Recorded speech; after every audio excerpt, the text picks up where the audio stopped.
99-ാം മിനിറ്റിൽ സിറ്റി ബോക്സിന് മുന്നിൽ നിന്ന് വാൻഡൈക്ക് ആ പന്ത് തലകൊണ്ട് മെക്കാലിസ്റ്ററിന് മറിച്ച് കളകുമ്പോൾ ഡൊണറുമ ഗോൾ ലൈനിൽ പോലും ആയിരുന്നില്ല. തനിക്ക് മുന്നിൽ കുത്തിയോറുന്ന പന്തിനെ ചെസ്റ്റിൽ ട്രാപ്പ് ചെയ്ത് കൺട്രോളാക്കിയ മെക്കാലിസ്റ്റർ ഒരു ഹാഫ് വോളിയിലൂടെ പോസ്റ്റിലേക്ക് തുറക്കുമ്പോൾ എന്തായിരിക്കും പെപ്പിനുള്ളിലൂടെ കടന്നുപോയിട്ടുണ്ടാവുക? അവസാന 7 മിനിറ്റിൽ പിടിച്ചെടുത്തൊരു മത്സരം ഒരൊറ്റ നിമിഷം കൊണ്ട് കൈവിട്ടു പോകുന്നു. പോയിന്റ് ടേബിളിലെ 1-ാം സ്ഥാനക്കാരായ ആർസനലിന് 8 പോയിന്റ് പിറകിലേക്ക് വീഴുന്നു.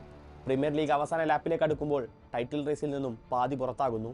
പക്ഷേ പെപ്പിന്റെ ആ ചിന്തകളൊക്കെ ജിയാൻലൂയിജി ഡൊണറുമ ഒരു ഫുൾ സ്ട്രെച്ച് ഡൈവിൽ തട്ടിയകറ്റി. അതെങ്ങനെ ഗോളായില്ലെന്നോർത്ത് ലിവർപൂൾ താരങ്ങളും ആരാധകരും ഒരുപോലെ തലയിൽ കൈവച്ചു. ആശ്വാസത്തിന്റെ വെളിച്ചം പെപ്പിന്റെ മുഖത്ത് വീണു തുടങ്ങി. ആ സേവിനെ മിമിക് ചെയ്ത് പെപ്പ് തന്റെ സന്തോഷം പ്രകടിപ്പിച്ചുകൊണ്ടിരുന്നു. ആൻഫീൽഡ് പ്രീമിയർ ലീഗിൽ എർലിംഗ് ഹാലൻഡിന് ഇന്നലെ വരെ കീഴടക്കാനാവാത്ത സ്റ്റേഡിയങ്ങളിലൊന്ന്.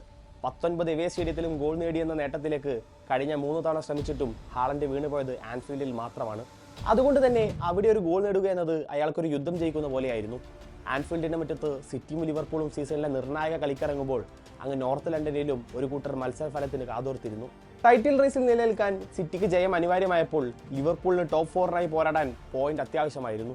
ആർസനലിനാകട്ടെ സിറ്റിയും തങ്ങളും തമ്മിലുള്ള പോയിന്റ് വ്യത്യാസം കൂട്ടുകയും വേണം. സെമന്യയുടെ ഷോട്ടിലൂടെ സിറ്റി തുടങ്ങി. വിറ്റ്സിലൂടെ ലിവർപൂളും കൗണ്ടർ ഫയർ നടത്തി. ആദ്യ മിനിറ്റ് മുതലേ തങ്ങൾക്ക് പിടിപ്പത് പണിയാവുമെന്ന് ഇരു ഗോൾ കീപ്പർമാർക്കും നന്നായിട്ട് മനസ്സിലായി.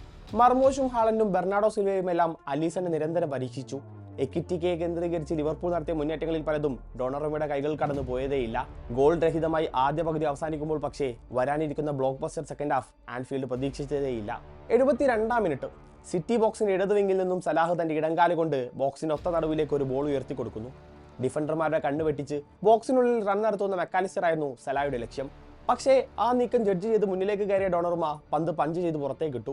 പന്തുമായി മുന്നേറ്റത്തിന് തുടക്കമിടാൻ ഒരുങ്ങിയ റയാൻ ചെർക്കിക്ക് പക്ഷേ അതിനിടയിൽ ഗ്രാവൻബർക്കുമായി ഒരു ഡ്യുവലിൽ ഏർപ്പെടേണ്ടി വന്നു. ബോൾ റിക്കവർ ചെയ്യാനുള്ള താരത്തിന്റെ ശ്രമം ഫൗളായി കലാശിച്ചു. ലിവർപൂൾ അനുകൂലമായി ഒരു ഫ്രീ കിക്ക് ലഭിക്കുന്നു.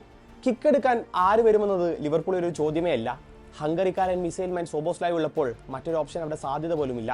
കാരണം സീസണിന്റെ തുടക്കത്തിൽ ആർസനൽ കോട്ട പൊളിച്ച ആ വെടിയുണ്ട അത്ര പെട്ടെന്ന് ആരും മറന്നു കാണില്ല. അതിന്റെ തനി ആവർത്തനമായിരുന്നു ഇന്നലെയും കണ്ടത്. റോഡ്രിയും നിക്കോറേലിയും അടങ്ങുന്ന 2-man വാളിന് പുറമെ സിറ്റിയുടെ മൊത്തം താരങ്ങളും ബോക്സിന്റെ എഡ്ജിലായി നിരന്നു. പക്ഷേ സോബോസ്ലായുടെ വലങ്കാലൻ ബുള്ളറ്റ് ഷോട്ടിന് തടയിടാൻ അതൊന്നും മതിയാവാതെ വന്നു. വാളും കടന്നുപോയ പന്ത് ഡോണറുമൊക്കെ അനങ്ങാൻ പോലും സമയം കൊടുക്കാതെ വലയിലെത്തി.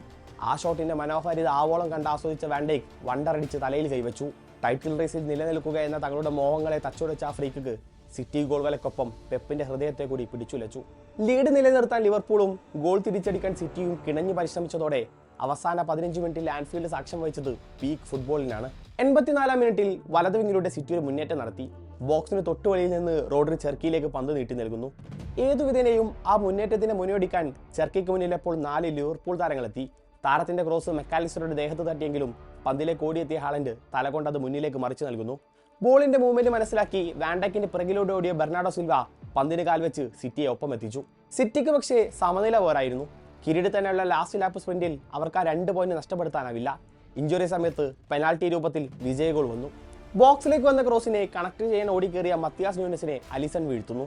ലിവർപൂൾ താരങ്ങളുടെ അപ്പീലൊന്നും വിലപ്പോവാതെ വന്നതോടെ സിറ്റിക്ക് അനുകൂലമായി പെനാൽറ്റി കിട്ടി.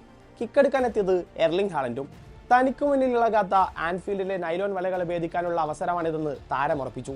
ഹാലൻഡിന്റെ കിക്ക് അലിസൺ കൃത്യമായി ജഡ്ജ് ചെയ്തെങ്കിലും അത് തടുത്തിടാനായില്ല. 83 മിനിറ്റ് വരെ തങ്ങളുടെ കയ്യിൽ ഇല്ലാതിരുന്ന ഒരു മത്സരം 10 മിനിറ്റ് ഇടവേളയിൽ സിറ്റി തങ്ങൾക്ക് അനുകൂലമാക്കി. 3 പോയിന്റിന്റെ തിളക്കം പെപ്പിന്റെയും സിറ്റി താരങ്ങളുടെയും കണ്ണിലാകെ തെളിഞ്ഞു കാണാമായിരുന്നു. ഇഞ്ചുറി ടൈമിലെ മെക്കാലിസ്റ്ററുടെ ഹാഫ് വോളി തടുത്തിട്ട് ഡോണറുമ തിളക്കം കാത്തു സൂക്ഷിച്ചു. സിറ്റി 3ാമതൊരു ഗോൾ നേടിയെങ്കിലും VAR അത് ഫൗളായി കണക്കാക്കി. ബിൽഡപ്പിനിടെ നടത്തിയ ഫൗളിന്റെ പേരിൽ സോബോസ്ലായ് ചുവപ്പ് കാർഡ് കാണുകയും ചെയ്തു. അവസാന 10 മിനിറ്റിൽ സിറ്റി നേടിയത് 3 പോയിന്റോ വെറുമൊരു ജയമോ അല്ല.